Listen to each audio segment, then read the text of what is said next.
안녕하십니까. 가톨릭대학교 보건의료 경영대학원의 신광수입니다. 저는 오늘 보건의료 산업의 혁신과 기술 경영의 역할에 대해서 말씀드리도록 하겠습니다.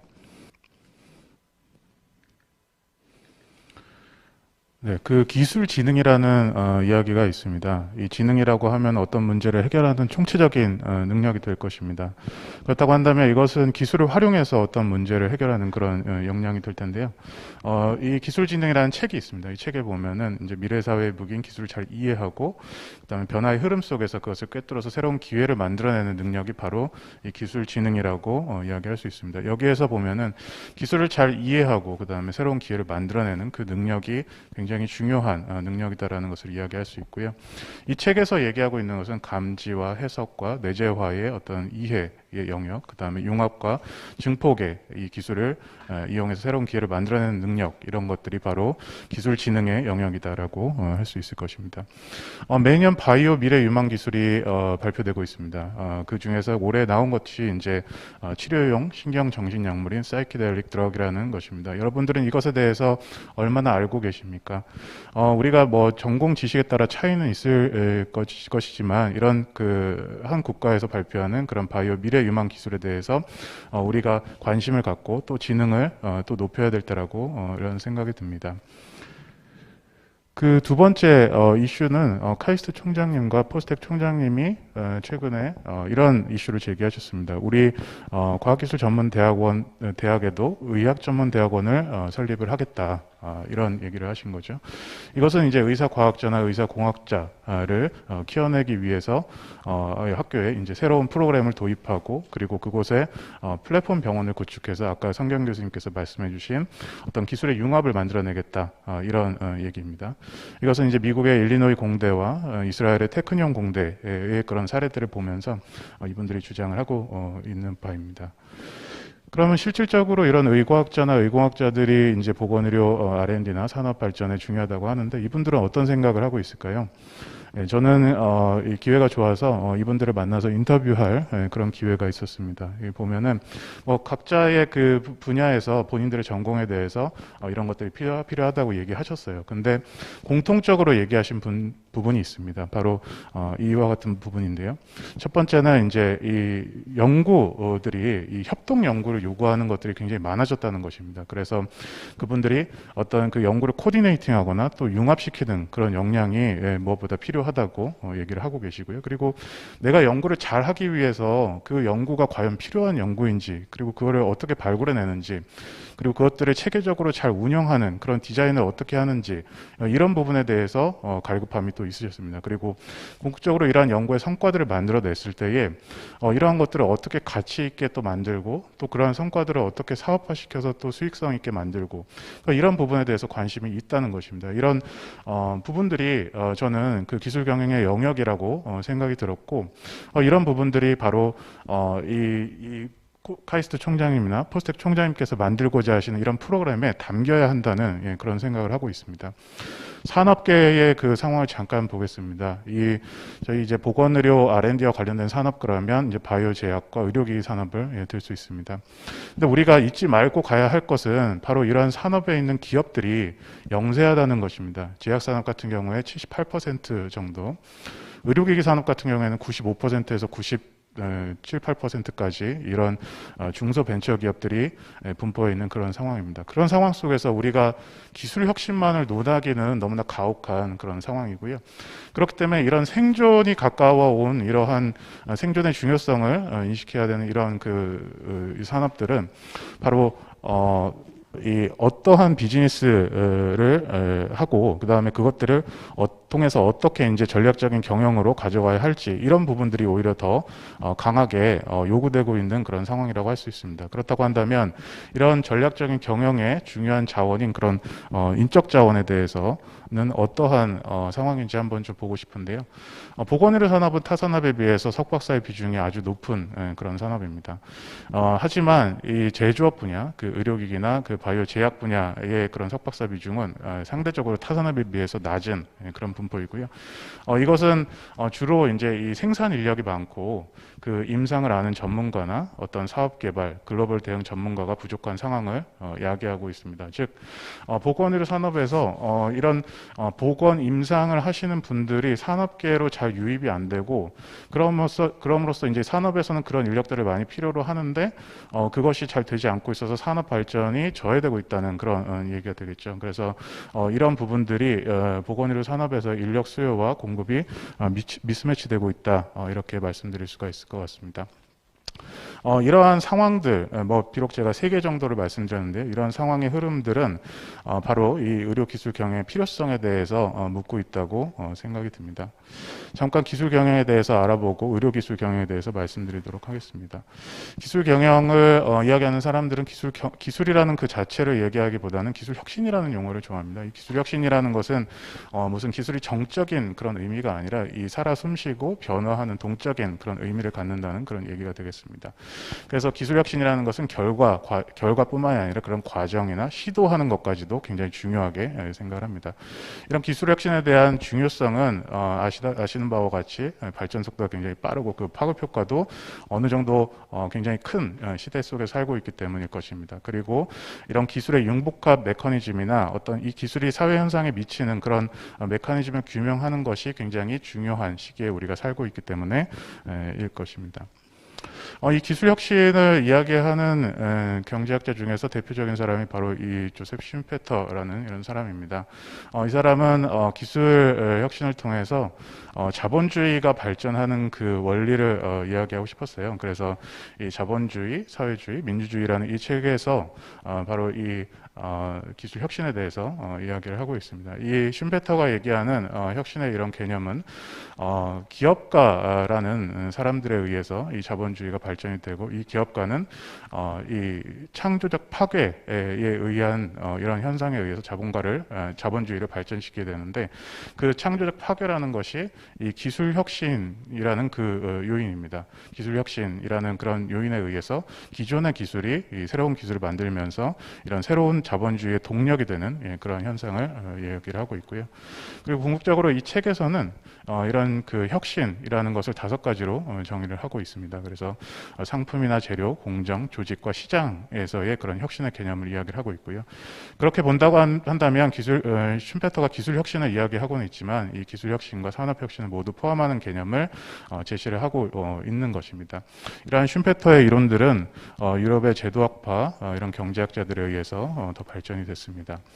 더 발전이 돼서 이제 이런 기술 혁신이 작동하기 위해서는 기술뿐만이 아니라 조직과 제도 이런 것들이 같이 공진화할 때에 이 산업의 혁신이 또 가능해진다라고 이야기하고 있습니다. 자, 이러한 그 철학적인 어떤 맥락 속에서 기술 경영은 탄생했다고 볼 수 있습니다. 이 기술 경영이라는 것은 뭐 다양한 정의가 있는데요. 저는 이 국립과학학회의 이 정의를 좋아합니다. 그래서 기술 경영이라는 것은 엔지니어링, 과학 그리고 경영의 원리를 연결해서 기술적 역량을 기반으로 기술 활동을 계획, 개발, 실행하고 그것을 통해서 사업적 경쟁 우위를 달성하는 것이라는 것입니다. 그러니까 기술 그 자체에 대한 부분보다도 기술을 통해서 경쟁 우위를 달성하고자 하는 그 목적이 있다고 할 수 있습니다. 이건 제가 그려본 상황입니다. 그래서 저는 기술 경영을 이렇게 이해하고 있습니다. 그래서 연구 개발을 하는 그런 부분, 즉 연구 개발 통해서 기획하고 그 다음에 운영하고 그 다음에 지식과 기술을 이제 획득하는 그런 단계에서의 R&D 경영이 있을 수 있고요. 그리고 그러한 획득된 기술들을 외부로 확산하고 그 다음에 생산해서 시장으로 도입하는 기술 사업화의 단계가 있습니다. 이런 R&D 경영과 기술 사업화를 통틀어서 기술 경영의 영역으로 보고 있고요. 이런 기술 경영을 하기 위해서는 하나의 시스템이 필요합니다. 그 많은 이해 관계자들이 있고 그 안에서 인프라가 존재하고 그 주체자들과 그 다음에 인프라를 네트워크로 엮고 하는 이런 시스템이 필요하고요.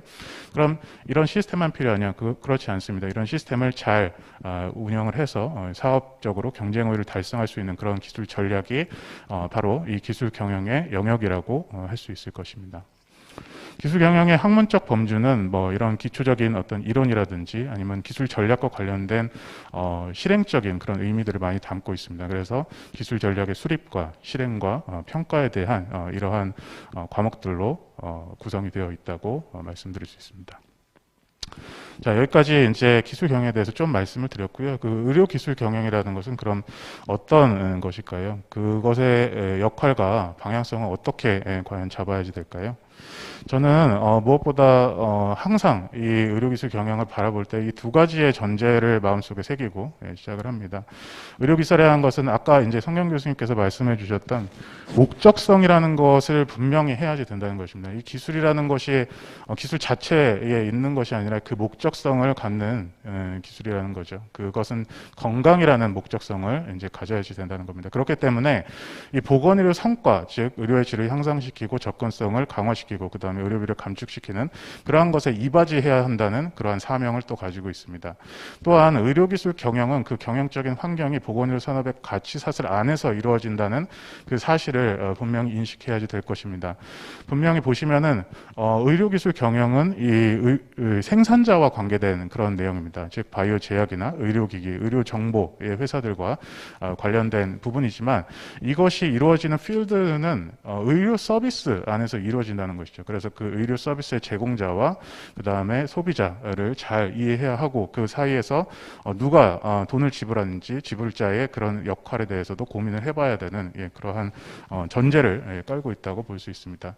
저는 의료기술 경영의 역할을 한 권의 책에서부터 찾아보았습니다. 이것은 사이언스 비즈니스라는 이런 책이고요. 게리 피사노라는 하버드 대학 교수가 2006년에 만든 그런 책입니다. 여기에 보면은 과학기술 기반의 기술들, 그 대표적인 것이 이제 보건의료 기술이라고 얘기를 하고 있는데요.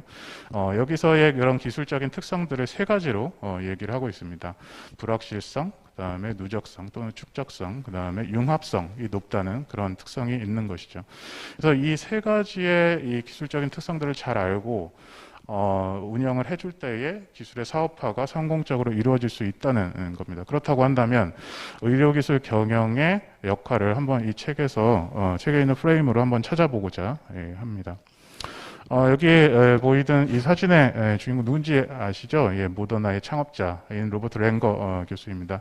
이 랭거 교수님께서 이런 얘기를 하셨어요. 그 mRNA 관련돼서 기본 연구는 실험실에서 체계적으로 이루어졌고 그런 성과가 나오면 특허를 내고 내가 투자를 해서 연구 성과를 사업화까지 연결해야지 이런 그 인터뷰를 하셨습니다. 근데 이런 말씀을 하시기까지 그 어떠한 본인을 교육시켰던 그런 체계가 있었다는 것인데요. 이분이 MIT에 계시면서 이런 교육을 받았다고 합니다. 그래서 기초 연구 프로젝트에 대한 체계적인 관리가 가능하도록 지원받았고 또 교육을 받았고 그리고 기술의 사업화까지 이르는 그 기업가 정신을 제고하도록 교육을 받았다라는 그러한 사실입니다. 이러한 사실들이 이런 그 mRNA와 그 다음에 모더나의 창업을 가능하게 했었던 것입니다. 제가 뭐 정확하게 어떤 교육을 받으셨는지는 뭐 이렇게 유추해 볼 수는 없지만 이런 게 아닐까 생각합니다. 이 R&D라는 것을 하나의 프로젝트로 이제 봤을 때에 이런 하나의 프로젝트를 관리하는 그런 경영이 필요합니다. 저희 쪽에서는 이제 R&D 경영 또는 연구 경영이라고 부르고 있고요. 이런 R&D의 성과를 효과적으로 제고하고 그 다음에 효율성을 제고하는 이런 것들을 이 R&D 프로젝트 관리를 통해서 할 수 있습니다. 그리고 이런 R&D 프로젝트가 하나가 아니기 때문에 한 조직에서 할 수 있는 것이 하나가 아니죠. 여러 개일 때는 어떤 것들을 먼저 포기해야 하고 어떤 것들을 집중적으로 끌고 가야 되는지 그 다음에 이런 것들에 대해서 위험이 있을 때는 어떻게 해칭해야 되는지 이런 부분들에 대해서도 포트폴리오 관리를 해야지 된다는 것이죠. 그래서 이러한 R&D 프로젝트 관리에 대한 역할이 기술 경영에 있다고 생각합니다. 특히나 이런 과학 기반의 이 지식에 기대어 있는 이런 보건의료 기술들은 특히 위험 관리가 필요하다고 보여집니다. 두 번째 이제 이 로버트 랭거 교수가 얘기했던 기술 사업화라는 것을 한번 보겠습니다. 기술 사업화라는 것은 이 협의적으로 보면은 이 개발된 기술을 이제 시장으로 내놓아서 수익을 창출하는 그런 행위를 얘기하는데요. 넓게 보면은 연구 개발의 기획, 연구 개발의 어떤 정과정을 이야기할 수도 있고, 그것이 시장에 닿는 그 모든 기술 혁신의 과정을 이야기할 수도 있습니다. 여기서 핵심적인 거는 앞에서 이제 성경 교수님 얘기해 주셨던 부분 중에 이제 데스밸리를 넘는 부분이 바로 이 기술 사업화의 어떤 모델이나 어떤 실행을 통해서 가능하다는 것이죠. 예를 들면 이런 사례가 좀 있을 겁니다. 이 기술 개발을 하고 나서 기술 이전을 하고 싶은데, 기술 이전을 할 때에는 이 기술이 얼마나 가치 있는지를 보여줘야 될 거 아닙니까? 근데 그런 걸 보여줄 때에 이런 혁신 효과의 어떤 증거물들을 제대로 만들어 놓지 않으면 기술 이전이 어렵습니다. 그래서 이러한 기술 사업화의 마인드를 갖고 있지 않으면 이 기술 이전 자체가 이제 어려운 그런 상황이고요. 그렇기 때문에 그런 것들을 통해서 이제 이런 기술이 사업화까지 가는데 이런 불확실성을 잡아줄 수 있는 그런 상황입니다. 또한 앞에서의 이제 그 기술의 목적성이 있다고 말씀드렸고요. 그 목적성은 건강과 관련되는 것이기 때문에 당연히 규제라는 것이 이제 들어오게 되고, 이런 규제는 기술적이고, 그 다음에 임상적인 안전성과 유효성 확보, 그 다음에 인허가를 한 후에도 이런 관리를 해야 되는 그러한 것과 맞닿아 있다고 할 수 있습니다.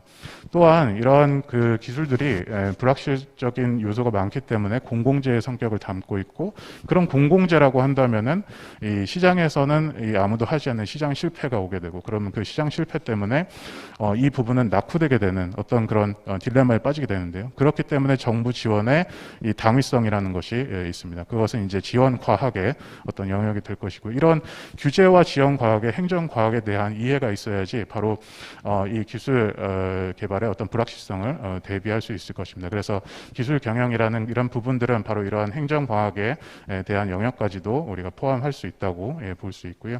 이러한 행정 과학을 보조하기 위한 이런 기술 경영의 역할 중에서 특히나 우리가 알아야 될 것은 의료 기술의 가치 평가인 것 같습니다. 많은 곳에서 지금 혁신 기술에 대한 얘기가 되어 있고, 그 혁신 기술이 얼마만큼의 잠재성을 갖고 있는지, 가치를 갖고 있는지 이런 논의가 되고 있고, 그 다음에 이러한 그 혁신 기술들이 많이 나오고 있는데, 그러면 이런 혁신 기술들은 보장책에 담겨졌을 때에 많은 그 비용들을 야기시킨다는 거죠. 그랬을 때 어디까지 이것을 확보해 줄 수 있는지, 이런 부분들은 바로 그 의료기술의 가치평가를 통한 의료기술 경영이 답을 해줘야지 된다고 생각을 합니다. 두 번째, 축적성입니다. 축적성 을 말씀드리게 된 이유는, 제가 그 기술 혁신에 대해서 많이 논문들을 찾아보니까 이 논문들에서 많이 제시하고 있는 단어가 스타 사이언티스트라는 거죠. 스타 사이언티스트들이 이 하든지 아니면 그들과 함께 하든지 또는 그들이 근처에서 하든지 뭔가 그런 이야기들을 논문에서 좀 해주고 있는데요. 그것은 이제 이 연구자들의 어떤 그 영구적인 어떤 축적성, 지식과 경험에서 우러나오는 그런 축적성들이 굉장히 중요하다는 그러한 얘기가 될 것입니다. 그렇다고 한다면 기술 경영은 어떤 역할을 할 수 있는가? 이러한 그 연구자에게 누적된 이러한 지식들이 중요하다고 한다면, 그렇게 암묵지적인 그런 지식들을 밖으로 끌어내서 과연 그 기술 혁신 조직에서 어떻게 이 진정 가치 있는 기술로 탈바꿈 시킬 것인지에 대한 지식 경영적인 그런 이야기가 좀 필요합니다. 그리고 이런 지식 경영을 통해서 가치 있게 나온 그런 지식들을 어떻게 경영학적으로 재산권으로 만들어서 이것이 경쟁적인 자원이 되고, 또한 이 경쟁적 자원이라는 것은 위험을 또 받을 수도 있잖아요. 그럼 이런 위험 상황에서 어떻게 이것이 이제 관리될 수 있는지에 대해서도 알 수 있는 그런 역량이 필요할 것입니다. 그래서 이러한 지식 경영과 지식 재산권 경영에 대한 답을 의료기술 경영이 해줘야지 된다고 생각을 합니다. 축적성의 두 번째는 창업에 대한 얘기를 좀 해보고 싶습니다. 이 장표는 보시면은 그 미국의 IT 창업자들이 언제 학교를 빠져나와서 창업을 하냐 이런 건데요. 보시면 스티브 잡스 19살, 마크 주커버그나 빌 게이츠는 20살에 빠져나와서 창업을 했습니다. 과연 이것이 의료 기술 창업자들한테도 가능할까요? 그렇지는 않은 것 같습니다. 지금 옆에 있는 이 그림은, 사진은 그 바이오벤처의 이 대표적인 사례인 제넨텍의 그 창업자인 하워드 로버트라는 그 사람의 동상이고요. 이 제넨텍이라는 회사가 창업된 것은 그 밥 스윈슨이라는 그 벤처 투자자가 맥주집에서 이 교수님하고 이제 얘기를 하다가 이 창업을 하자고 이제 그렇게 얘기를 했다는 거죠. 근데 그때 이 교수님의 나이가 41살이었습니다. 그래서 우리나라의 상황도 보면은 40살에서 45살에 이런 창업들이 일어나고 있습니다. 그렇다고 한다면 과연 이러한 의과학자들의 이런 연구적인 지식이나 어떤 경험의 그런 것들만 중요할까요? 그렇지는 않은 것 같습니다.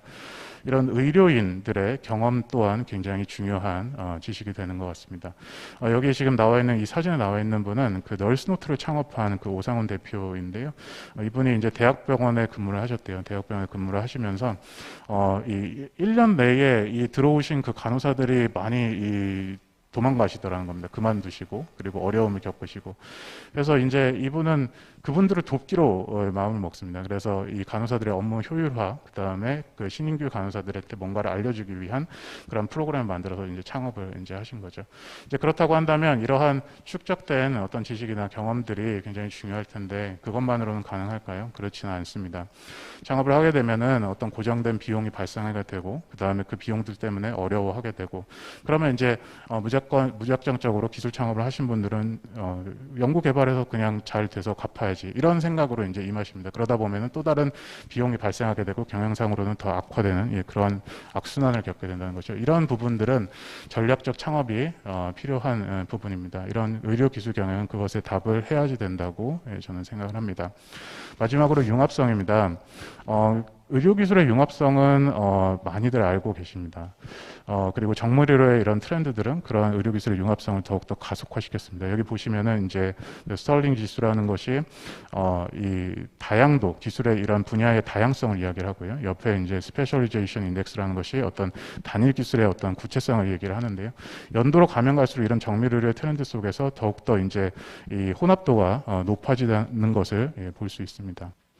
네. 근데 이제 과연 이러한 기술의 융합성만이 중요한 것일까요? 저는 그렇지 않다고 봅니다. 앞에서도 말씀하셨듯이 이제 이 의료 기술은 목적성이 굉장히 중요합니다. 즉 서비스에서 어떻게 잘 사용되고 살아남을 수 있냐가 굉장히 중요한 거죠. 그렇다고 한다면 이것은 사용자의 이 가치에 중점을 둬야지 될 것입니다. 그러기 위해서는 이런 서비타이제이션이라는 것이 굉장히 중요하다고 생각이 들고요. 이런 서비타이제이션이라는 것은 영국의 벤더머리 교수님이 얘기하셨던 제품의 서비스화 또는 서비스화 과정에서 필요한 그런 제품들을 만들어내야지 된다는 그런 부분입니다. 이러한 융합성이 서비스의 영역까지 오지 않는다면은 그것은 기술 자체로 스탠드얼론 하는 것이지만 그것은 사용되지 않는 그런 기술로 사장될 수 있는 것입니다.